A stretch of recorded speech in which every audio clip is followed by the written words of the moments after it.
Okay, we're good.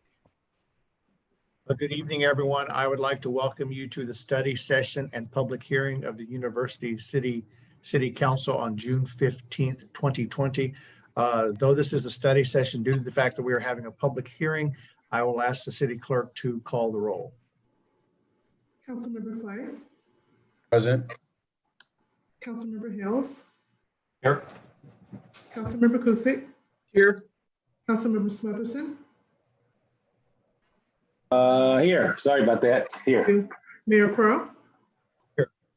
Thank you very much. I'd also like everyone to know that Councilmember McMahon is excused this evening. He is attending the virtual graduation of his daughter from University City High School. So we congratulate Emma McMahon and her family on that accomplishment and wish her the best. This meeting is now called to order, and I would ask the city manager to please now make his presentation regarding the 21 annual budget and CIP presentation. Mr. Rose. Honorable Mayor and council members, it's certainly a pleasure to be able to be here with you tonight, although I wish this was in person and under different circumstances. But be that as it may, I'd like to start with a little of the context of the budget. Certainly it was not known at the beginning of January, the impact that the coronavirus was going to have on us from a financial perspective. And that still holds true today in some respects, although we certainly have a better picture of what some of the financial impacts will be now than what we did when this budget was initially presented to you. So the budget was developed on a worst case scenario basis. So if our revenues dropped significantly, how would we still be able to position ourselves to have a fund balance that met the financial criteria that you've established in your financial policies? Now that we have gone a few months longer, we have a better understanding that the financial impacts will not be as significant as they were projected in the proposed budget. And with that, my intention is to introduce on June the 22nd some amendments that, if approved, would place the city in an estimated, at least, better financial position than what this proposed budget provides. But I would like to now just go through what was being proposed. The budget was developed based upon the priorities that were established, being economic development, public safety, encourage high quality growth, prudent fiscal management, infrastructure, community quality of life amenities, and our employees. Next page. Next page. The budget reflects the elimination of several positions.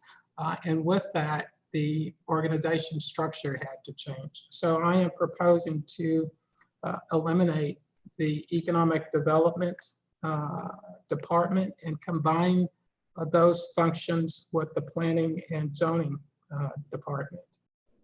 Also to transfer fleet operations to park, recreation, and forestry. The city manager's office to absorb the human resources functions and to reintroduce the human resources manager position, which is an item that will be presented to you on the 22nd of June for consideration. Move the parking garage to public works and move the economic development retail sales tax oversight to planning and development, planning and zoning. Next page.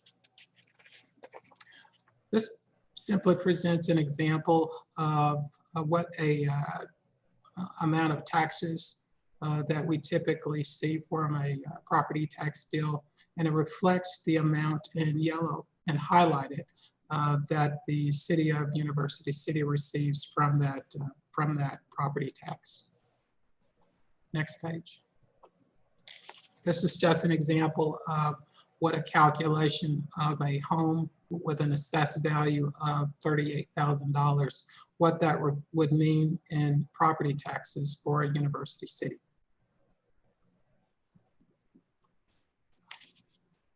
Some of the major highlights of the fiscal year 2021 annual operating budget: it proposes to eliminate 11 full-time positions. There are 5 positions that are frozen, but they are funded in this budget, although I'll be recommending 2 of those positions join the ranks of those being eliminated, and I will go over those 2 in just a second. It freezes current wages for all except public safety employees at their levels as of July 1, 2020. It combines planning and development with economic development, and it funds the capital improvement program, the first year of it, which is considered the capital projects. Next page. It uses a portion of the reserves to balance the budget, so our fund balance specifically for general fund, although if the amendments are approved, the reserve will actually look much better than what's proposed in this budget. It considers or believes will have the same or reduced rate for property taxes, and it will exceed the fund balance for general fund of what you've established as your 17% minimum in your financial standards. Next page. For the all funds summary, governmental funds, the revenues are $29,263,555. Expenditures for all funds are $32,245,053, with a remaining ending fund balance for all funds at $12,687,377.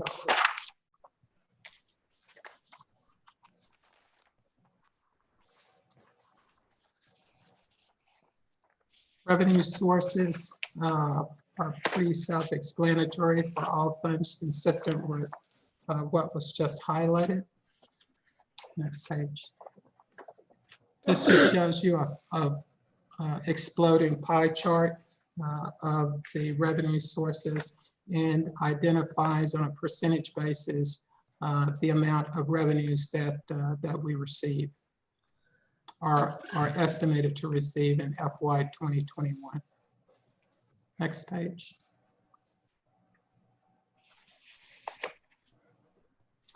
The general fund, as you know, is the largest fund for the city, and it contains the bulk of the expenditures and revenues for our operations. So we are estimating that revenues for this year will come at about $23,512,855. Next page.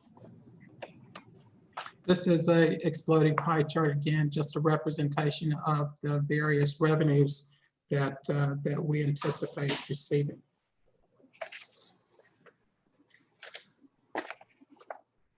If you recall from previous years, there were several transfers into general fund that reflect the increased cost of public safety, as well as the loans that have been provided to various funds to make them whole. So for public safety funds, I am recommending a transfer of $1,338,700. That will cover some capital costs for the police department, but primarily it covers the loan payment of the $6 million that was loaned to the Public Safety Fund, as well as the transfer for the increased cost for salaries and benefits for public safety. If you recall, last year we conducted a benefits and salaries examination. And as a result of that, the public safety's salaries and benefits cost for that increased. Parks and stormwater at $41,280. That's to cover the loan that was made, I believe, in 2018. Same for the golf course and the parking garage, as well as the sewer lateral program. And the capital fund covers some of the costs. The transfer covers some of the costs for capital needs for City Hall. Next page.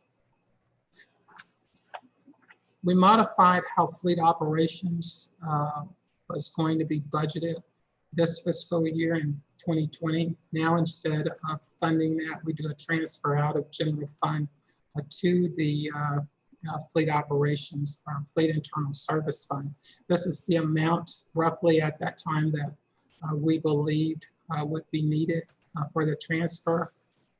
You will see as when the amendments are introduced, there is additional funding for expenditures that I'm proposing here, and a transfer from general fund as additional transfer from general fund, and also a transfer from the solid waste fund to cover those additional costs. Next page. This is a total of the general fund expenditures. If you'll note at the bottom, the total expenditures we're estimating at $25,377,642, or roughly a $2 million deficit. Again, that was a worst case scenario and should be improved based upon the amendments that will be introduced on June the 22nd. That should be improved by roughly $1.3 million.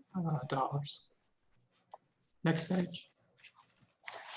This is just an exposing pie chart of the percentages that each department receives. You will notice that public safety certainly is the dominant with roughly 56% of the budget. I will tell you that that's not unusual. That's about average for what public safety is normally allocated. So total revenues for general fund, $23,512,855, and expenditures are at $25.4 million, roughly, with an ending fund balance of $5.5 million. Again, that fund balance will be improved.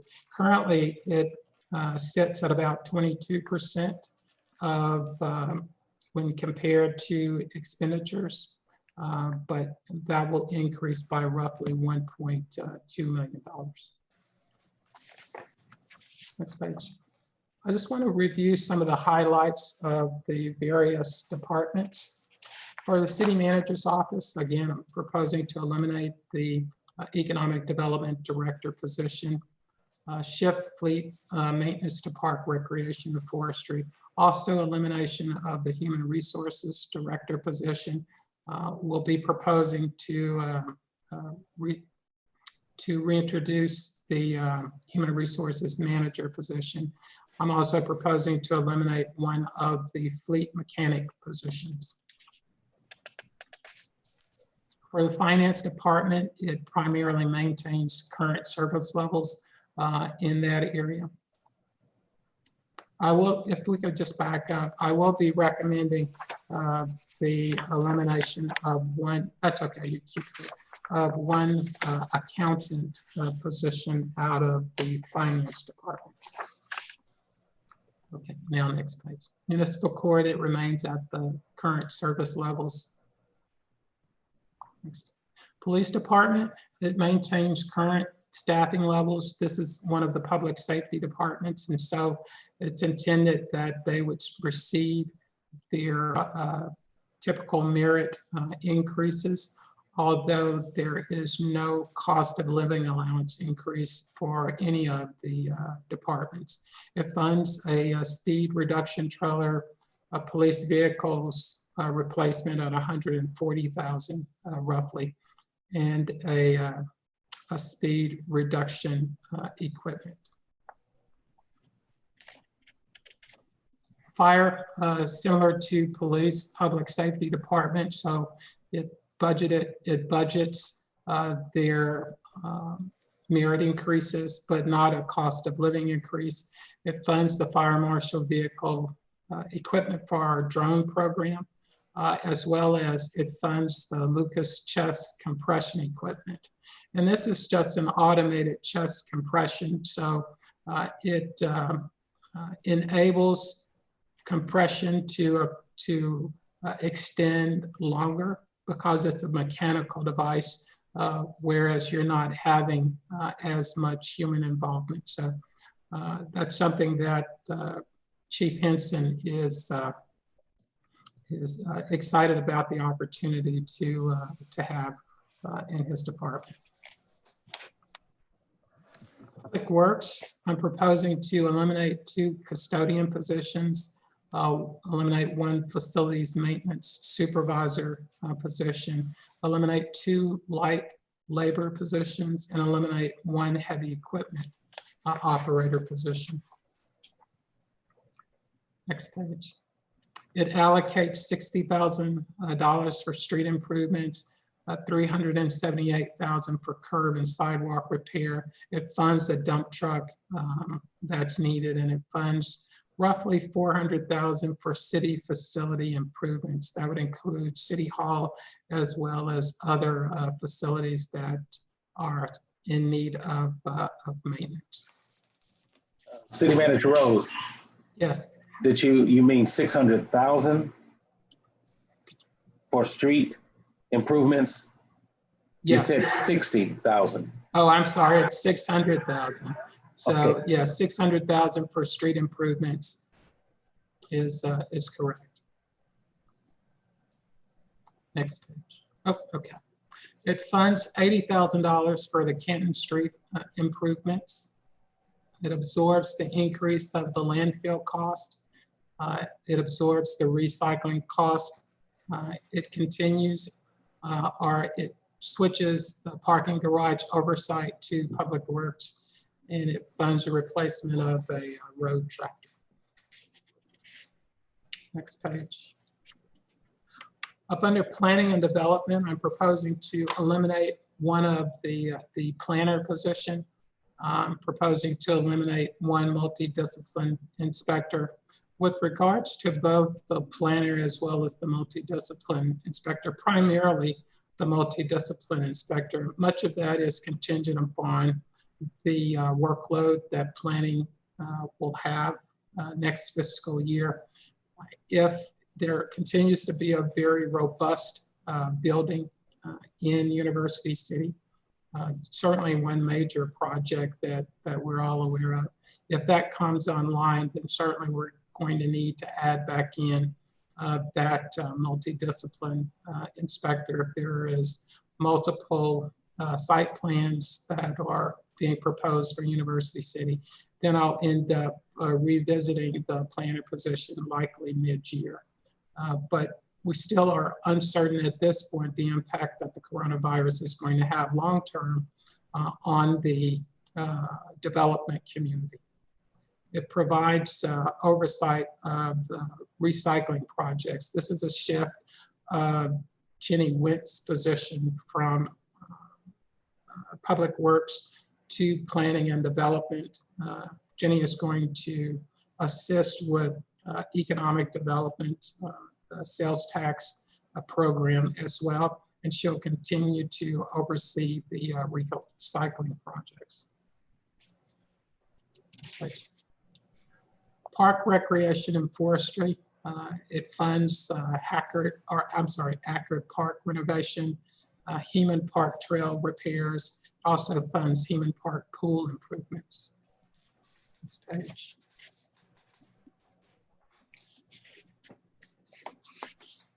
Kaufman Park Playground resurfacing. It funds the Kingsland Park Playground, Mooney Park, and it also funds the some improvements for the golf course parking lot.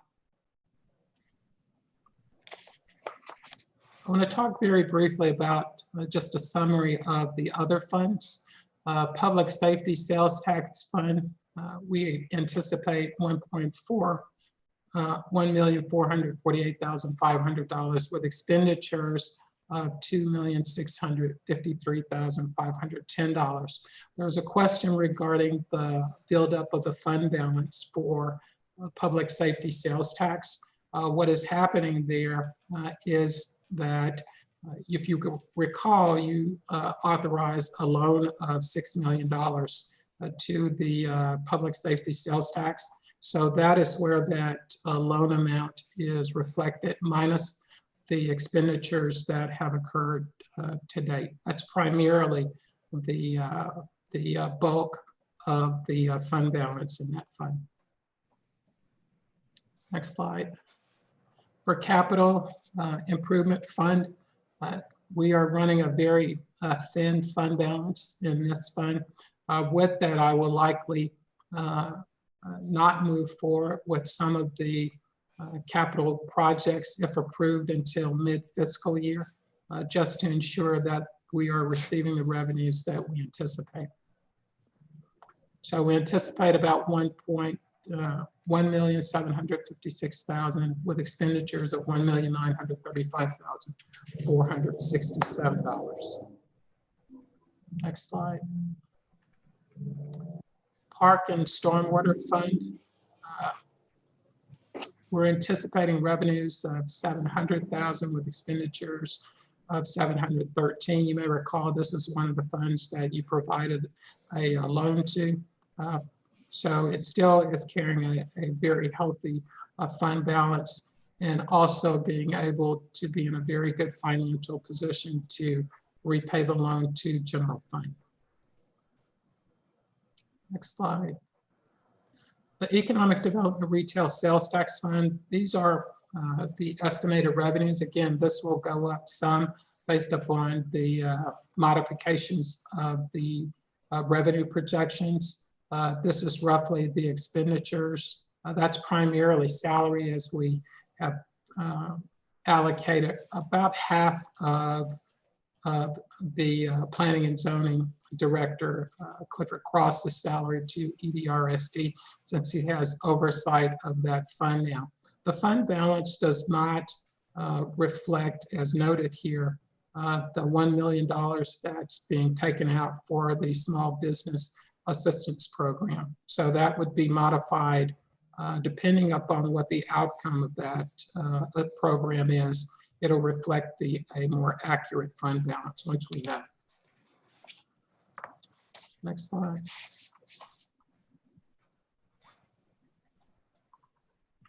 I'd like to talk about a few of the things that I see on the horizon that will impact next year's annual operating budget and/or capital improvement program. Certainly the budget amendments that will be introduced on June the 22nd. The rate study for solid waste, if you recall, you authorized the solid waste rate study. This was back in FY 2019. That rate study has 80% been completed. We'll be presenting the information to you during a study session. Certainly it is not my intention to recommend a solid waste rate increase in next fiscal year. I believe that we'll have a healthy enough fund balance to absorb the increased cost for solid waste as well as for recycling during that period. But at some point, we need to identify when a rate increase would be reasonable.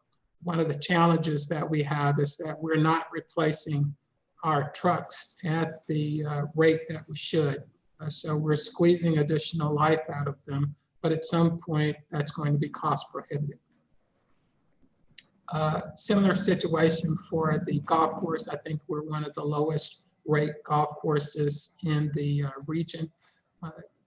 Darren, the director over Parks, Recreation, and Forestry, Darren Ducker, will be taking a very close look at what those rates are and be recommending some modifications to the golf course rates.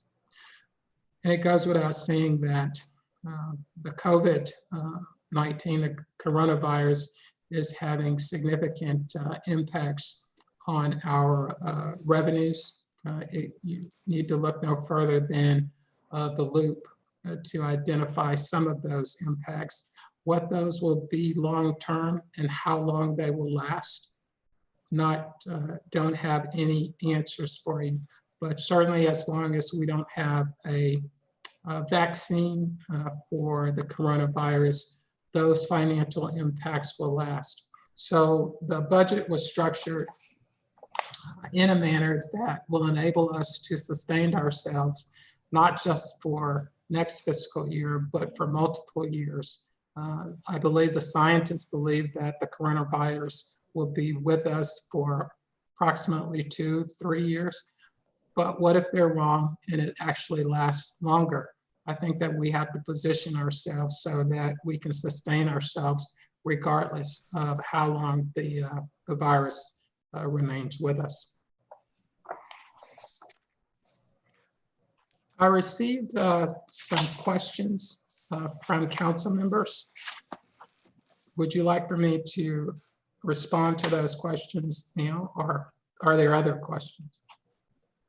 Start with those questions, Gregory, then we can move forward with other questions after that. The first question asks, what is the difference between revenue sources dash all funds and revenue sources general funds? Is that dedicated tax, i.e. EDR, STR, included in all funds? That's correct.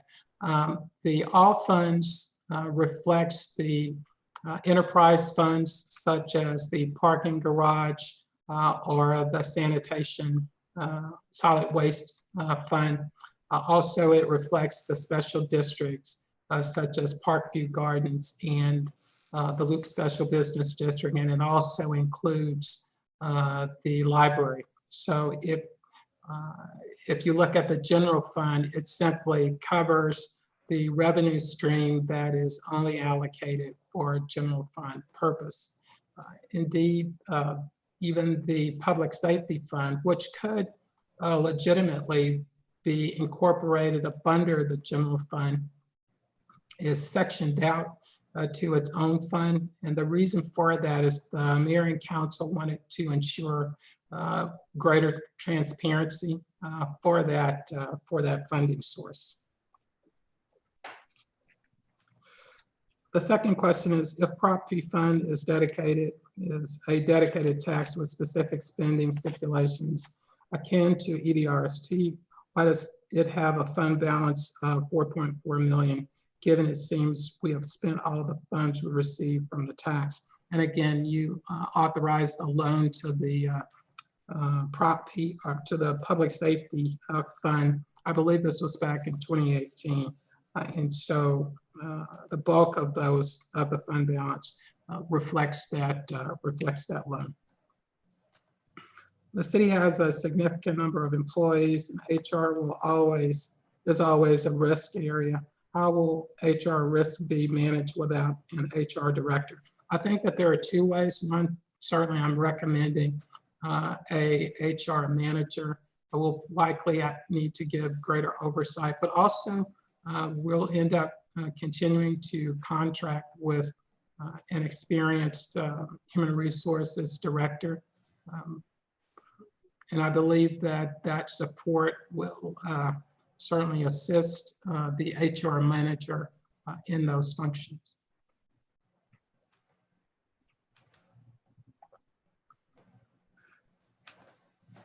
Can we get an update on the drone program, as it seems it is a funding highlight for the fire department? Also about the line item. The drone program continues to be used quite extensively. Certainly both police and fire, it has helped out with the peaceful demonstrations that have occurred. We've been able to fly our drones. Also, for fires that might occur. It's been very helpful in those areas, and for being used for locating or attempting to locate lost children and so forth. So, and as well as for us looking at structures when they are in need of maintenance. So the drone program has been very, very helpful. I don't know if we have Matt Pagano that's on the line. Is Matt Pagano there? Their mic is probably trying to connect him right now.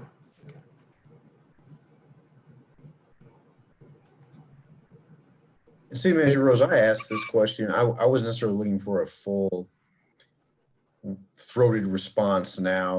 I think at a subsequent meeting, it would be nice to know with the drone program, what has it allowed us to do that we could not do prior to having the drones?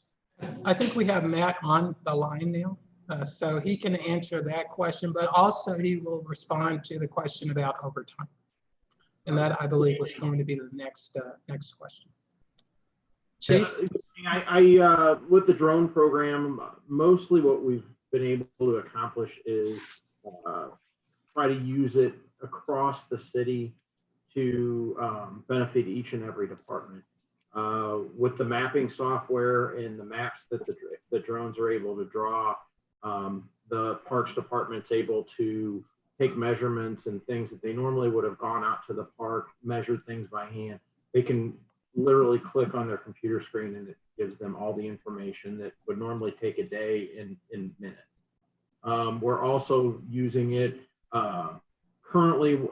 The fire marshal's office is new again, and our plan with the drones on that is to do 3D modeling of all of our target buildings, all the buildings that we potentially could have a significant emergency at, so that we have all of our pre-plans organized in a model for our firefighters when they're responding at 3 o'clock in the morning, to be able to see in 3 dimensions everything that they're going into and what a pre-plan is for that. We've supported the police department with flying for them with all of the tactical units that we have. We've also worked with them in allowing them to get night flight waivers and airspace authorizations. That we were the first department in the country to get some of those, and since that has happened, we've worked with our police department to help them get theirs as well.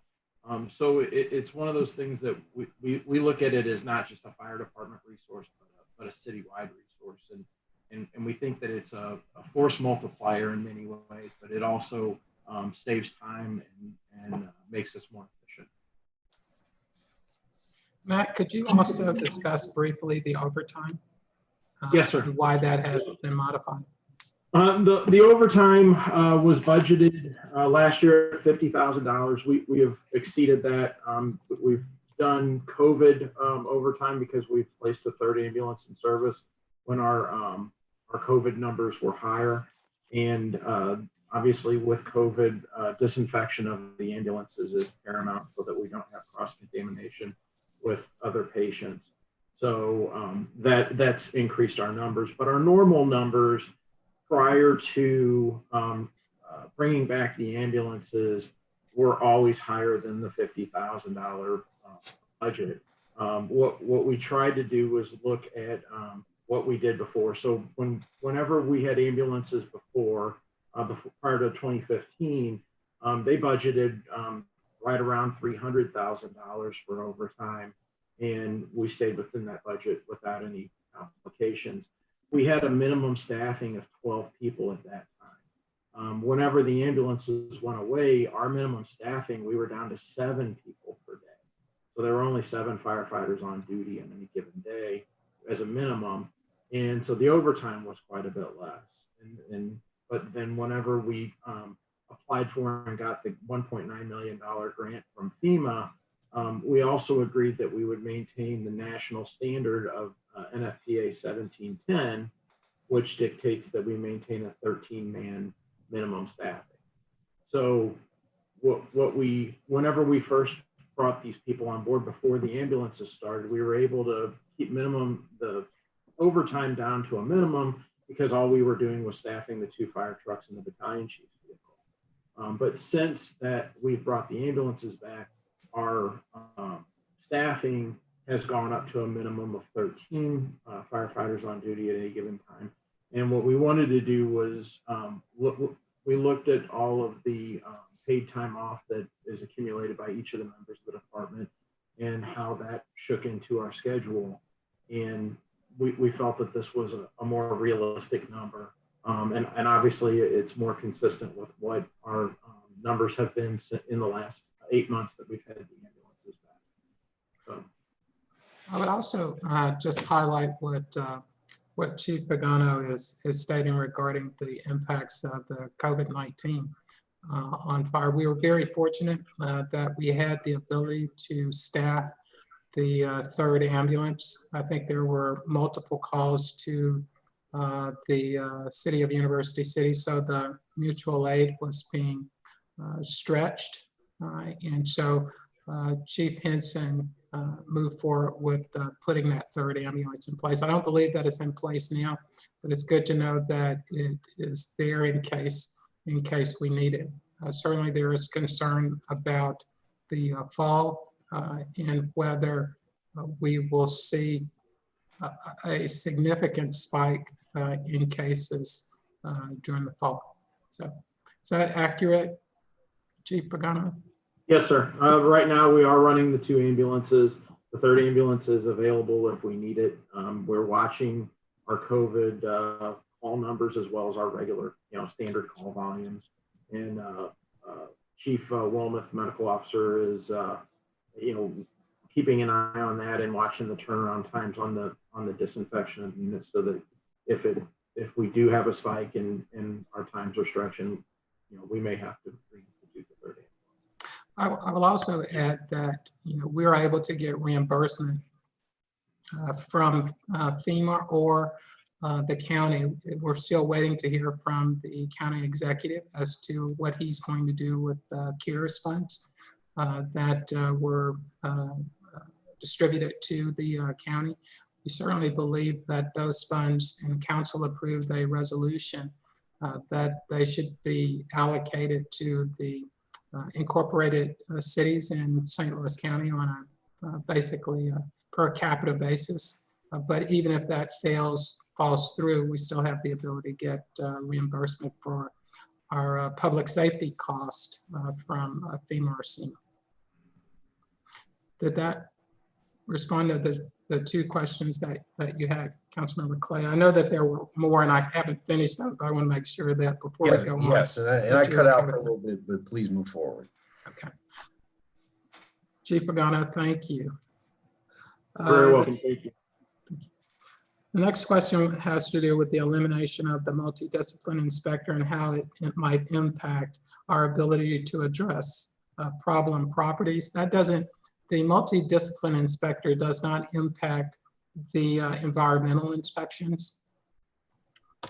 It has a greater impact on our ability to schedule building inspections. So no impact there on environmental. So problem properties won't have an impact. Building inspections, it might. And so we'll need to watch that very closely. If you recall, we have this one multi-inspector that's being proposed for elimination. There's a second one that is frozen. So that frozen position would be the one that I would authorize for hiring first before coming back to the council if this is eliminated for reinstating. And City Manager Rosie, along with that, I see the planner is somewhat connected to this in this way. The planner position, we have every indication that Olive 170 is moving forward, albeit somewhat delayed. No one is immune to the effects of COVID. But assuming that moves forward, it seems like that's going to be pretty critical in addition to the other things that are happening in University City that, again, seem to be delayed, modified, but still moving forward. So I know you indicated openness to to really thinking about that planning position. But I would really encourage you, me being one voice on the council, to look into that. Yeah, I will tell you that it is, it really is difficult to determine the speed of development at this point, because we don't really understand the full impact of the coronavirus on development.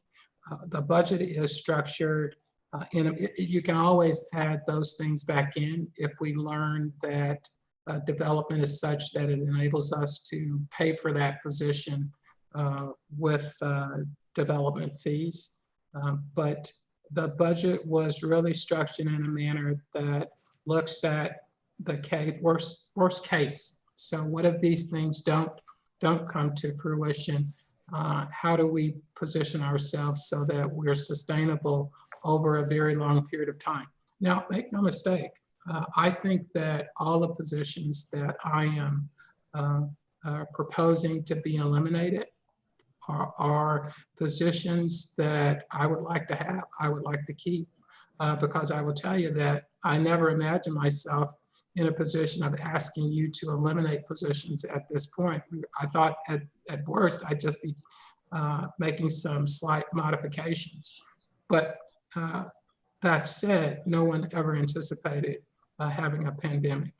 And so with that, the worst thing that you can do is run out of money. And we don't know how long this pandemic is going to be with us. So my focus for the proposed budget is making sure initially that we can provide critical services, critical being police, fire, solid waste, over an extended period of time. And that's what this budget proposes. The other question, I actually get to defer to Loree, which is up under legislative services. It asks about the increase from 2,000 to 20,000. So I'll defer to Loree. That increase has to do with the microphones and battery system up on the 5th floor. We are having pretty big issues with that. A couple of the mics have already completely stopped working. And so we started already with not enough mics. And then to go with some of them not working, we need to replace them. And the quote that we got from the help of Mike Harlan, that's the best quote we could get using some of the existing equipment so that it wouldn't be any more expensive than that. Thank you. Next question was the municipal court estimates. These are just simply our best estimates at this point. Much of that is contingent upon when will courts reopen, and no one knows the answer to that question. So that will impact the revenues that we will realize. But at this point, this is our best guess as far as the revenues that we anticipate coming in. And I just want to make sure that this is positioned correctly. Those are estimates for planning purposes. As we know, prior to Ferguson, there actually were revenue goals associated with fines that municipalities used. Like they wanted this number of tickets written to reach this revenue goal because they were actually trying to make budget based on those fines. That's not what's happening here. Those are just simply for planning purposes, correct? Correct. That's correct. We discussed the issue of overtime. Public Works, the increase in the line item. What we are doing there is consolidating all supplies up under one line item throughout the entire organization. That will enable us to bid out those supplies and hopefully get a better price, economies of scale by taking that approach. So instead of every department doing their own bidding, we make one large bid, and I think that will benefit from that. That was the final question that I had prior to this meeting starting. I would respond to any questions that you have. Questions do members of council have for Mr. Rose or for the directors that he may need to call upon? Anyone? Mr. Hales. I've made a lot of notes through this whole presentation. I appreciate Gregory's availing himself to me, and I'm sure all of us. I got most of my questions out before this meeting in a phone call with him. I did just want to go back to slide 5 when you mentioned the $38,000 of assessed value. I think many of us understand it's a complicated formula, but that is a $200,000 appraised value house. I've never fully understood the county system, but if your house is appraised at $200,000, that is what it was based off of. And I think $231 was the number that the city gets. The other number, and I've kind of been paying attention for a long, long time, the other number that really did stick out to me a fair amount was the city manager's budget. And I pulled it up. That number going back to 2011, I have not seen a city manager's office budget at that level. As recently as 2016, I think the approved budget was almost twice that. So I do appreciate seeing that. I know that the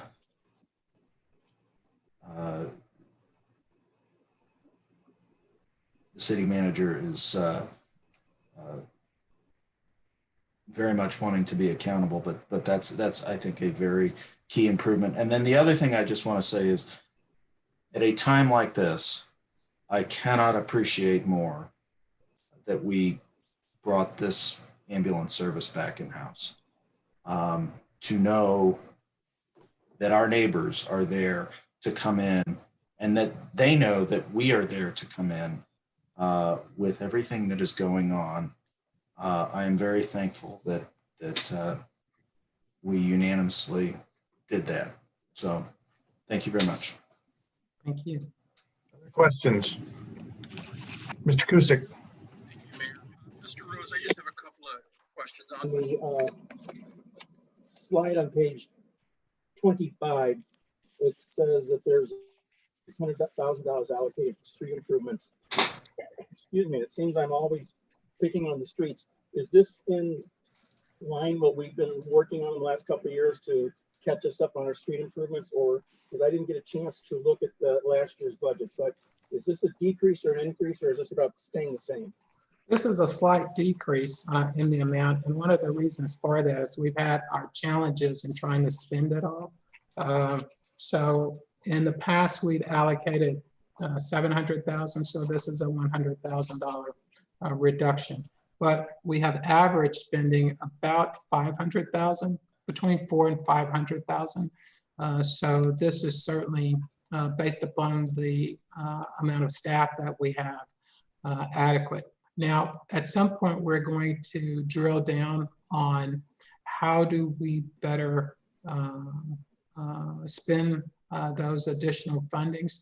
I think that's going to require additional staff, but we first need to identify what is the total number of streets that we need to improve, and what is the time frame for those improvements.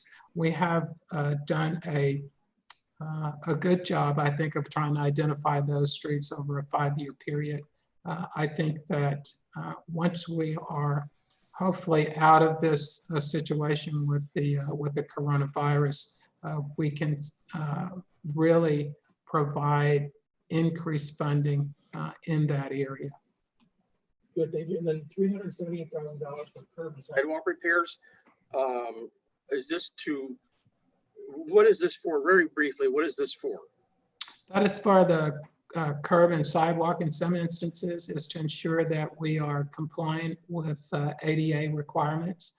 And in some instances, is simply we're doing street improvements. And so as a part of that street improvement project, we're also going to do the improvements to the curbs and the other sidewalks in the area. That's what I was thinking. Thank you for that. And then two very quick more questions on the capital improvement fund. It says that we have total expenditures of 1.9. Very, very briefly, what are those improvements going to be? Do you know? Or can you just give us that in a nutshell? The first year of the capital improvement fund is considered the capital budget. And if you look at the document, it will show the various projects by department. And so it ranges from allocating funding for a ladder truck, the beginning of, even though we recognize that we won't be purchasing it, we're still setting aside, starting to set aside funding. It also includes things for a tree replacement program, Ackerd Park renovation project. Some of the other projects included up under Public Works is we're looking at the purchase of a dump truck. Again, it also includes the funding for the street maintenance project as well as the sidewalks and curb projects. So all of those things are included up under the capital program and identified. That's what makes up that roughly $1.9 million. Wonderful. Thank you. That's all the questions I have. Any other questions or comments from members of council? Mr. Smotherson. Yes, sir. Thank you, Mayor Crow. City Manager Rose, just a couple of questions. With this budget for funds like EDRST and for instance, the Arts and Letters Commission, because there's a line item that they get 20,000 or whatever that is, but because of COVID, those funds haven't been used. I mean, other than the $1 million we took out of EDRST, but my question to you is that because they haven't been used, do they simply roll over to the next budget year or are they absorbed? And I don't mean necessarily EDRST, but what I'm asking is, do they disappear or do they roll over? If you can answer that. Honorable Mayor, Councilmember Smotherson, they normally, the finance director, Keith Cole, works with the various departments to roll those funds over. Now, it really just depends upon what the director believes the needs are. If for example, an allocation of $20,000 for arts and letters was not spent for this year, and right. if you roll those funds over, then they would have $40,000 for next year. So, right. Yeah, it depends upon what the needs are for arts and letters. Typically, if they have been spending $20,000 each year, then they're probably only going to spend $20,000 in the following year, so those funds would not roll over. But that's the discussion. Well, okay, but that's up to the director. Is that correct? Would that necessarily be up to the director? Ultimately, it's up to the mayor and council as to what funding is rolled over. But typically, the way it is presented based upon what the director believes are the needs for arts and letters. Now, normally the director has and I'm saying arts and letters, could be any commission that has funding. Normally, there is a discussion with the chair of the various committee or commission about the funding needs that exist.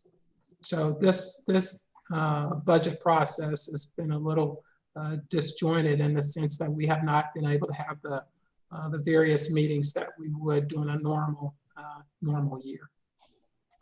Okay, then my other question is, does this budget for the next fiscal year, how will you then bring back part-time employees? Because, you know, right now the gym is not open.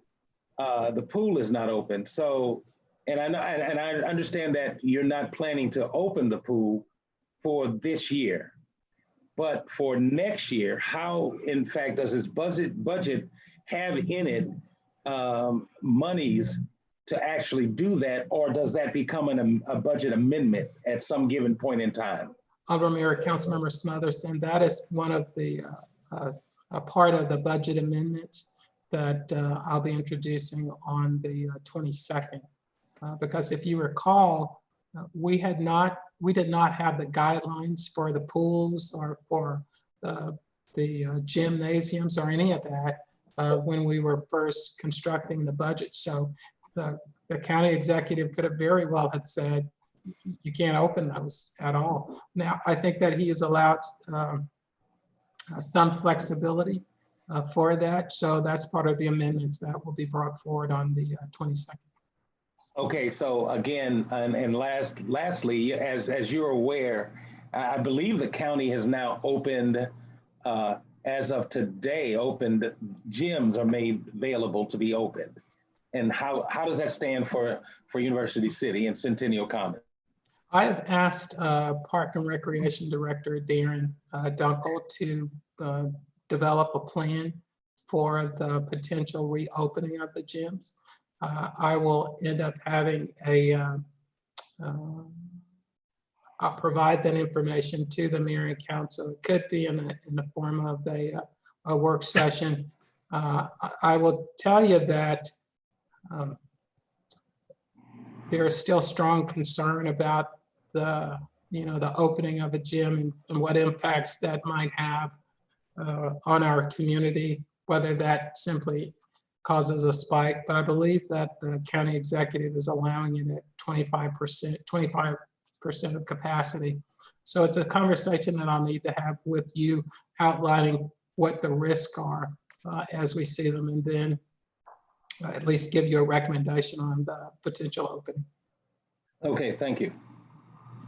A couple of things I would like to say as we move through our questions and comments, and City Manager Rose, I'm sure you can get back to me with the details soon enough. First, I think we all recognize how fluid and flexible you have to be and we have to be in the upcoming months, as we're going to have some ebbs and flows. Clearly, on the Corona issue, I think we are all benefited by the, I think, very tough and decisive decisions that you made up front that could not have been pleasant for anyone involved.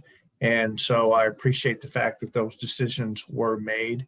I do think, as I think Mr. Hales alluded, I think that we all recognize the funds that are being spent for the fire department and EMTs, because that is what our citizens requested.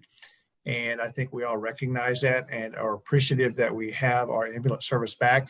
I do think in conjunction to that, it would be good to once again get an update on the mutual aid calls back and forth, just so we kind of all know who's helping whom and who we're helping, who's helping us, and that kind of thing, because I think that's important for us to know. I think also, I think we've been provided this before, but you went through in the budget a number of different positions that were being eliminated. It'd probably be good for us to get a full-time equivalent headcount at some point in time, sort of where we've been and where we are going. And in a follow-up to what Mr. Smotherson had said, it'd probably be appropriate for us to get an update soon enough, either through the EDRST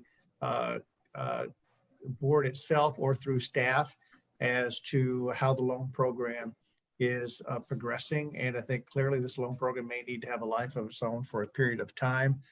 And follow up to Mr. Smotherson's comment about the, I lost my train of thought about the EDR, I think it was the EDRST funds, but I've lost my train of thought on what I was going to say. So I'll come back to it later. Hopefully it'll, when you get to be my age, these things happen. I apologize for that. It was something about the loan program, but I'll come back to it. So I apologize. Anything from anyone else as we wrap up our comments? Mr. Hales. Thank you. I'm glad it doesn't just happen to me. But dovetailing off of the mayor's comment about the fluidity of this situation, to the city manager, can you sort of provide an update to us and to anybody who may be watching this right now or in the future? How are you tracking as far as the revenue with Finance Director Mr. Cole the projections, and how closely are you watching that, and with what frequency do you anticipate providing updates? Yeah, we track that, the revenues that we're receiving on a monthly basis. So I can tell you that the receipts that we had for this month, we in the budget anticipated that the pool sales tax was going to be down about 35%. Again, worst case scenario, looks like that's going to be closer to 15% reduction. Now, this is just the beginning of the reduction. So, they could certainly get worse because people were, for lack of a better word, hoarding things. And so they went out, bought things, and we think that may have had some impact now. Now, once that levels off, what's going to be the actual long-term reductions that we'll see. For a point of sales, we had estimated that was going to be roughly a 50% reduction. And for this month, we realized a 35% reduction. So how is that going to be long-term as well? We monitor it on a monthly basis. And so we're able to make recommendations to the mayor and council for adjustments very quickly, if need be. Now, some of those adjustments, if you recall, a reduction in expenditures just based upon what we were seeing in the community and throughout the region as related to no one going to restaurants, no one going out and purchasing at some of the Home Depot and all of those things. And we tried to estimate what that impact was going to be. That's why the initial reduction in personnel occurred. So we will continue to estimate that on a monthly basis. But I would suspect that for FY21, you will see more amendments that will come through just because of the unknowns of the impacts at this point. Thank you. Real quickly, Mr. Smothers, my comment was that when we talked about the budget amendments, you may recall that there were times under the previous administration when particularly you, Councilmember Carr, and I would make amendments to the budget. So please understand that, as Mr. Rose indicated, that the department heads and the commissions or whatever can submit the budgets, but all members of council have a right to bring budget amendments when we're passing the budget. We have not had that occur as much under Mr. Rose's administration because we've sort of, I think, been on pretty much an even keel. But you may recall that in previous times we had very long votes and discussions about a variety of budget amendments, some that passed and clearly a vast number of them that did not pass. And so all of the final decisions on the budget reside with this body. So if there are budget amendments that members of council want to make, I hope that you will talk to the city manager and to your colleagues and then bring those amendments forward during our final passing of the budget. The more we know ahead of time with Mr. Rose, I think the better, so that we can get some idea of whether the priorities are matching the budget and vice versa. So, yes, sir. And real quick, Mayor Crow, and I definitely remember that. That was fun time. But anyway. But no, I was really asking in reference to the pool and Centennial Commons having so many part-time employees that run that facility, basically. So I was just wondering how he was going to make the adjustments for that, just because, again, this is a fluid situation, and all of a sudden things may work out for the better. And then we realize we can open the pool or open, I don't mean this year, but I mean in the next year, in the next budget year. So that's all I was asking. But yes, sir, I definitely remember that. Thank you. I think we all would love to have all of our public services opened as soon as we possibly can. I think that we're also clearly all a bit concerned about the spikes that are occurring around the country, clearly. So it's a measured approach, and I understand. I believe that is all of the questions and comments by members of council. I would like to now open the public hearing for the 2021 annual budget. The hearing is opened at 7:35. I would also like the record to reflect that per the rules that we're operating under during this challenging time, we had 3 comments made by citizens. They were all provided to the city clerk and have been provided to members of council, and they are now made a part of the record. So Ms. Reese, I understand that other than those 3 comments, we have no other people that can speak due to the situation that we are under. So having opened the hearing at what is, I believe, 7:35 St. Louis time, we will now close the hearing at 7:36. Hearing nothing else to come before the body, is there a motion to adjourn? Motion to adjourn by Mr. Kusick. There was a second, I believe, by Mr. Hales. Those in favor, please signify by saying aye. Aye. Opposed? The ayes have it. Thank you very much to those who have joined us. Thank you for joining us as well. This meeting stands adjourned.